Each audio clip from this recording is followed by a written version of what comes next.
Hi friends, welcome to DS and ట్రాపీ revision classes. Daily మనం maths very important and previous bits explain చేసుకుంటున్నాం కదా. ఈరోజు మనము ఒక టాపిక్ నుండి ప్రీవియస్ ఏ బిట్స్ వచ్చాయో ఎక్స్ప్లెయిన్ చేసుకుందాము. ఇలా టాపిక్ వైజ్ బిట్స్ ఎక్స్ప్లెయిన్ చేసుకోవడం వల్ల మనం టాపిక్స్ కవర్ చేసినట్టుంటాయి, అందులో వచ్చిన ఇంపార్టెంట్ బిట్స్ కూడా కవర్ చేసినట్టుంటాయి. ఈరోజు మనం భిన్నాలు టాపిక్ ఎక్స్ప్లెయిన్ చేసుకుందాం. అని భిన్నాలకు సంబంధించి టెట్ అండ్ డిఎస్సిలో ఎటువంటి బిట్స్ వచ్చాయి, ఈజీ బిట్ నుండి హార్డ్ బిట్ వరకు ప్రతి బిట్ మనము క్లియర్గా ఎక్స్ప్లెయిన్ చేసుకుందాము ఈ వీడియోలో. ఎవరైనా భిన్నాలకు సంబంధించి బేసిక్ ఇన్ఫర్మేషన్ తెలియని వాళ్ళకు కూడా మన వీడియో ద్వారా బేసిక్ ఇన్ఫర్మేషన్ తెలుస్తుంది. భిన్నాల గురించి అవగాహన లేని వాళ్ళకు కూడా మన వీడియోలో చాలా బాగా క్లియర్గా అర్థమవుతుంది. భిన్నాల టాపిక్ నుండి ఖచ్చితంగా 2 or 3 క్వశ్చన్స్ వస్తాయి.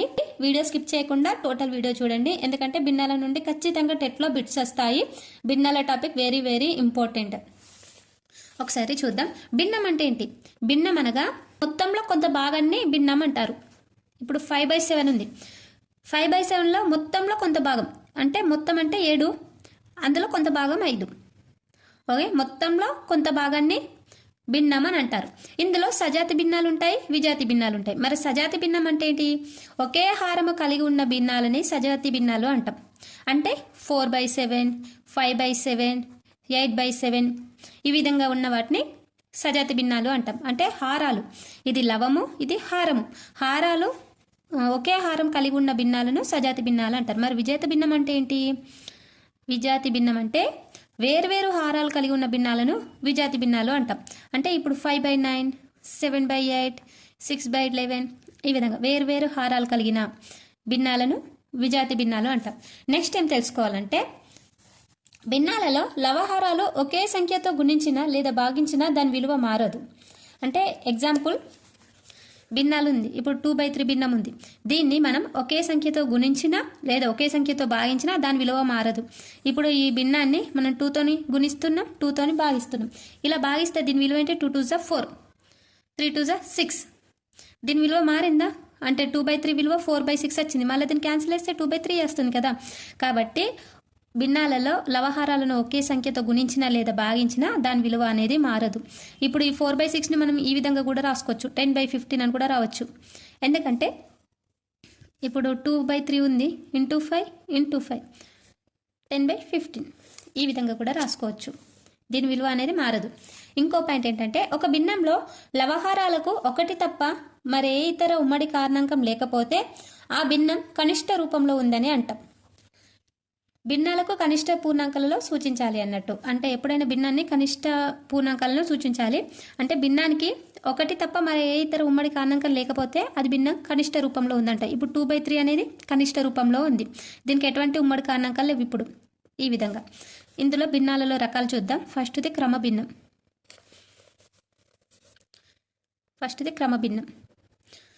ఒక భిన్నంలో లవము హారం కన్నా తక్కువ అయినా దానిని క్రమభిన్నం అంటాం. అంటే ఎగ్జాంపుల్ చెప్తే మీకు అర్థమవుతుంది. 7/10, 8/13, 4/7 భిన్నంలో లవము హారం కన్నా తక్కువ అయినా దాన్ని క్రమభిన్నం అంటాం. లవం అనేది తక్కువ ఉండాలి, హారం అనేది ఎక్కువ ఉండాలి. ఈ విధంగా ఉంటే దీన్ని క్రమభిన్నం అంటాం. నెక్స్ట్ అపక్రమ భిన్నం. అపక్రమ భిన్నం అంటే దీనికి ఆపోజిట్. లేకుంటే ఒక భిన్నంలో హారం కన్నా లవము ఎక్కువగా ఉన్నా లేదా లవహారాలు సమానంగా ఉన్న దానిని అపక్రమ భిన్నం అంటాం. అంటే లవము ఎక్కువ ఉండ, అంటే ఇప్పుడు 10/7 ఉందనుకోండి, ఇది అపక్రమ భిన్నం. నెక్స్ట్ 7/7 ఉన్నా, ఇది కూడా అపక్రమ భిన్నం.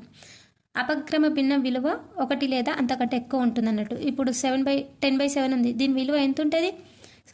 7 1 7, 1 పాయింట్ కన్నా ఎక్కువ ఉంది, అంటే 1 కన్నా ఎక్కువ ఉంటుంది. ఇప్పుడు ఇది 1 లేదా 1 కంటే ఎక్కువ ఉన్న భిన్నంని అపక్రమ భిన్నం అంటాం. ఇది దీని వాల్యూ తక్కువ ఉంటుంది, క్రమభిన్నం వాల్యూ తక్కువ ఉంటుంది 1 కన్నా. అపక్రమ భిన్నం 1 కన్నా ఎక్కువ ఉంటుంది. ఓకే, 1 లేదా 1 కన్నా ఎక్కువ ఉంటుంది. ఇది గుర్తుంచుకోవాలి. క్రమభిన్నం అంటే లవము చిన్నగా ఉండి హారం పెద్దగా ఉంటే దాని క్రమభిన్నం. అపక్రమ భిన్నం అంటే ఒక భిన్నంలో హారం కన్నా లవం ఎక్కువగా ఉన్నా లేదా లవహారాలు సమానంగా ఉంటే దాన్ని అపక్రమ భిన్నం అంటాం. నెక్స్ట్ ఇది వెరీ ఇంపార్టెంట్, మిశ్రమ భిన్నం.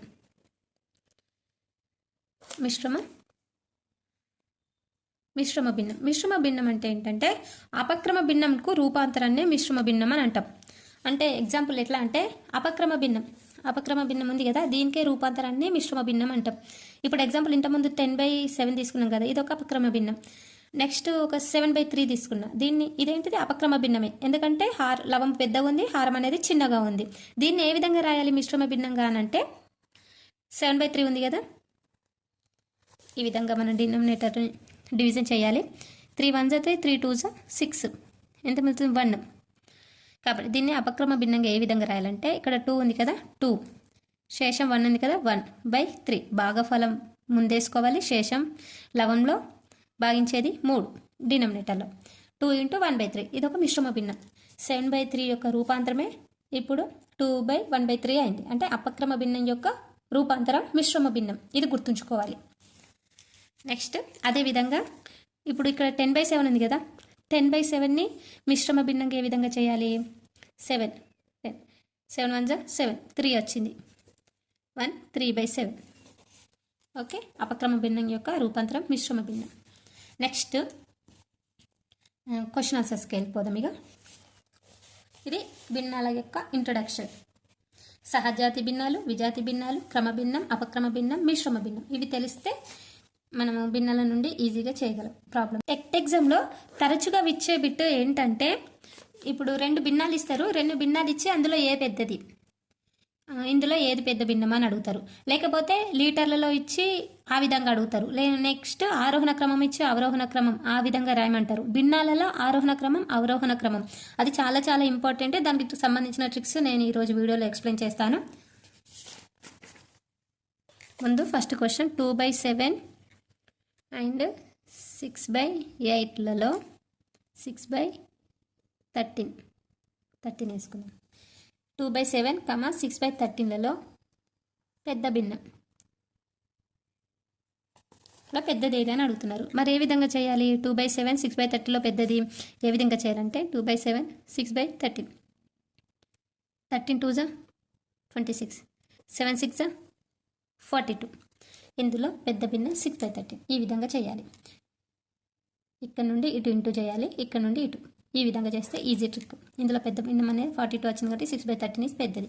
ఇదే విధంగా ఆరోహణ క్రమం, అవరోహణ క్రమం ఏ విధంగా చేయాలో నేర్చుకుందాము.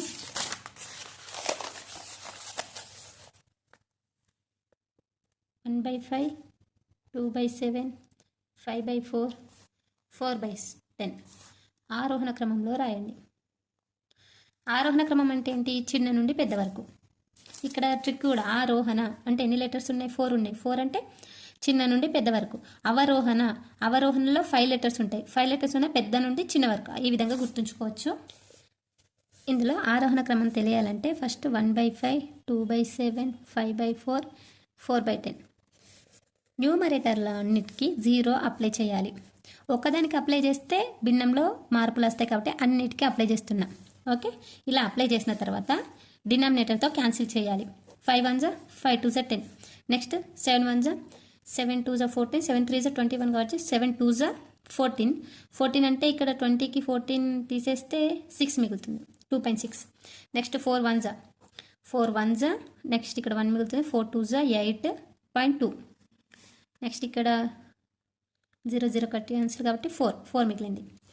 ఇందులో ఆరోహణ అడిగారు కాబట్టి చిన్న నుండి, ఇందులో చిన్న సంఖ్య ఏది? 2, 2.6, 12.2, 4. చిన్నది ఏది? 2 కాబట్టి ఫస్ట్ వచ్చేది 1/5. నెక్స్ట్ చిన్నది ఏంటిది?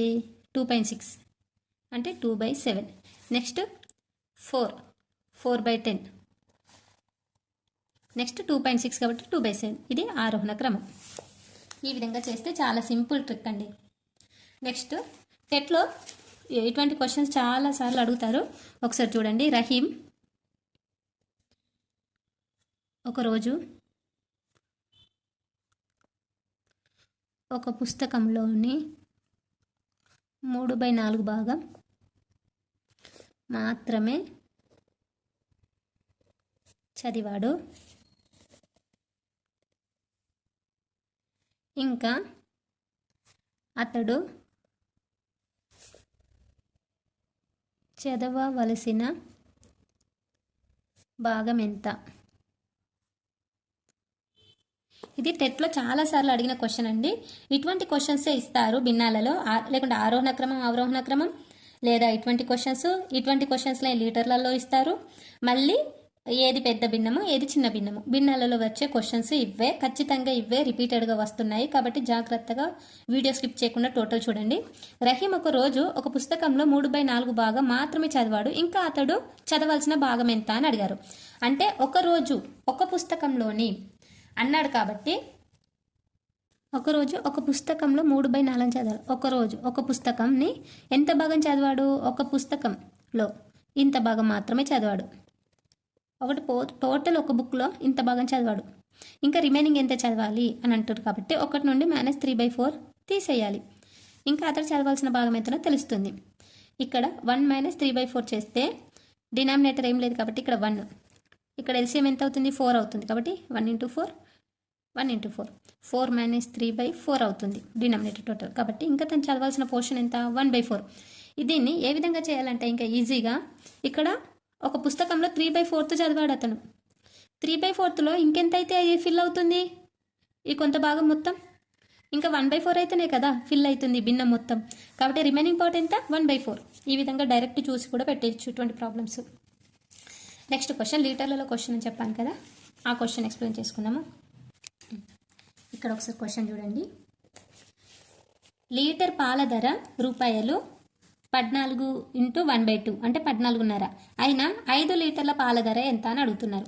1 లీటర్ పాల ధర 14 × 1/2, 5 లీటర్ల పాల ధర ఎంత అంటే దీన్ని క్రాస్ మల్టిప్లికేషన్ చేస్తే అయిపోతుంది. 14 1/2 × 5 చేస్తే దీనికి ఆన్సర్ అనేది వచ్చేస్తుంది. ఇక్కడ ఇది మిక్స్డ్ ఫ్రాక్షన్ ఉంది కదా, నార్మల్ ఫ్రాక్షన్కి కన్వర్ట్ చేసుకుందాం. 2 14 14 2 28 29 29/2 × 5. ఓకే, నెక్స్ట్ ఏమవుతుంది?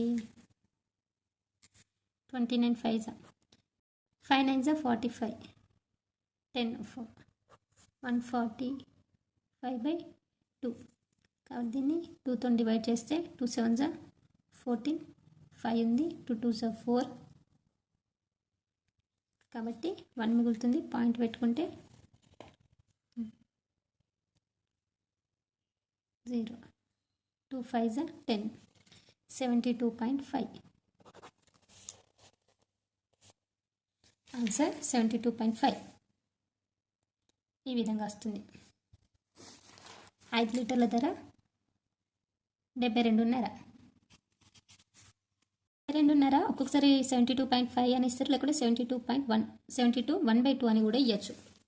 ఓకే, నెక్స్ట్ క్వశ్చన్, వీటికి సంబంధించి very important problem.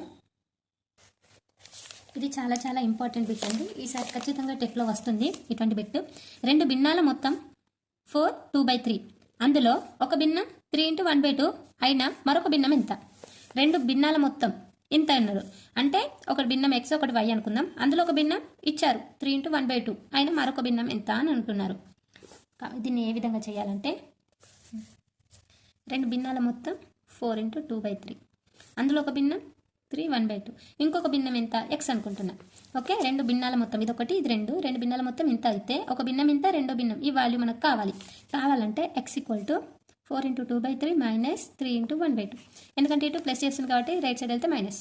Next x = ఈ మిక్స్డ్ ఫ్రాక్షన్లు ఉన్నదాన్ని మనం నార్మల్ ఫ్రాక్షన్కి కన్వర్ట్ చేసుకుందాం.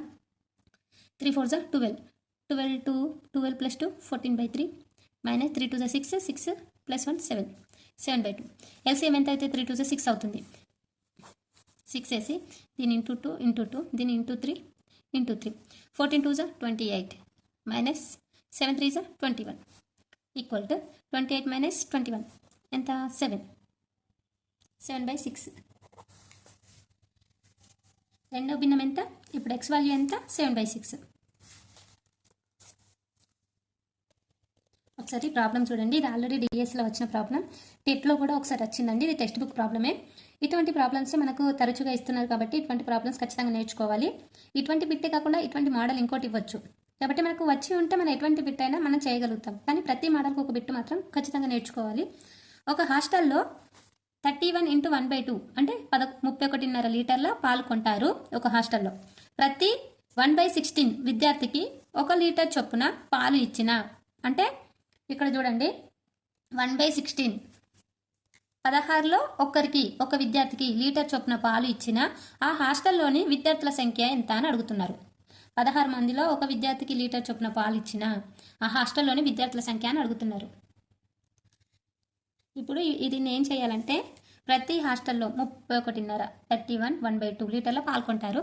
ప్రతి 1/16 విద్యార్థికి లీటర్ చొప్పున పాలు ఇచ్చిన విద్యార్థుల సంఖ్య ఎంత అని అడుగుతున్నారు. దీనిని డివైడ్ 1/16 చేయాలి. ఈ విధంగా చేస్తే మనకు ఆన్సర్ సింపుల్గా వస్తుంది.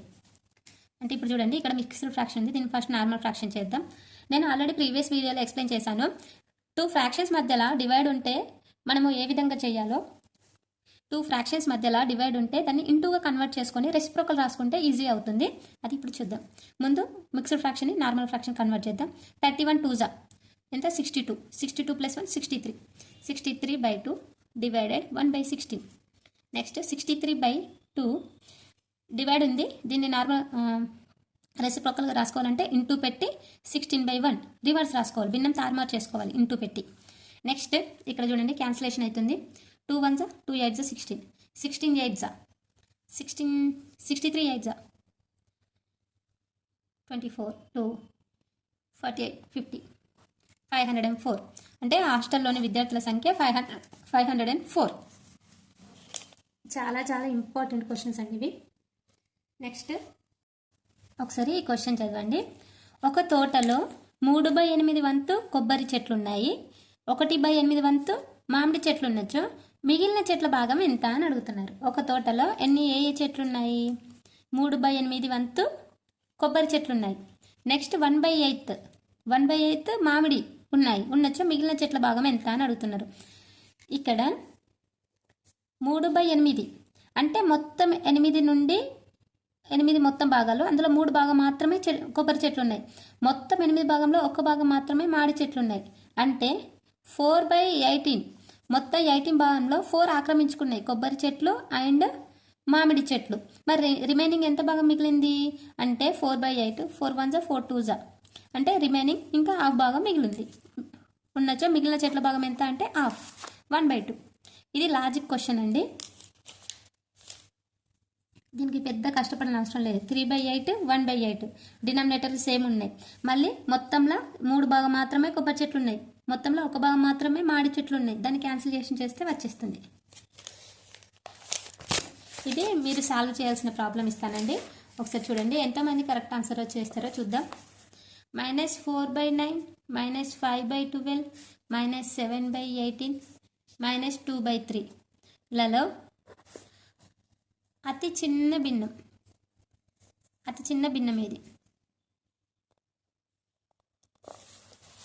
ఇది రేపటి మన క్వశ్చన్. ఎవరైతే ఆన్సర్ కామెంట్లో తెలియజేయండి. ఎవరికైతే ఆన్సర్ తెలిస్తే కామెంట్లో తప్పకుండా తెలియజేయండి. ఇది నేను టుమారో వీడియోలో ఎక్స్ప్లెయిన్ చేస్తాను. ఈ వీడియో మీకు నచ్చినట్టయితే ఖచ్చితంగా లైక్ చేయండి.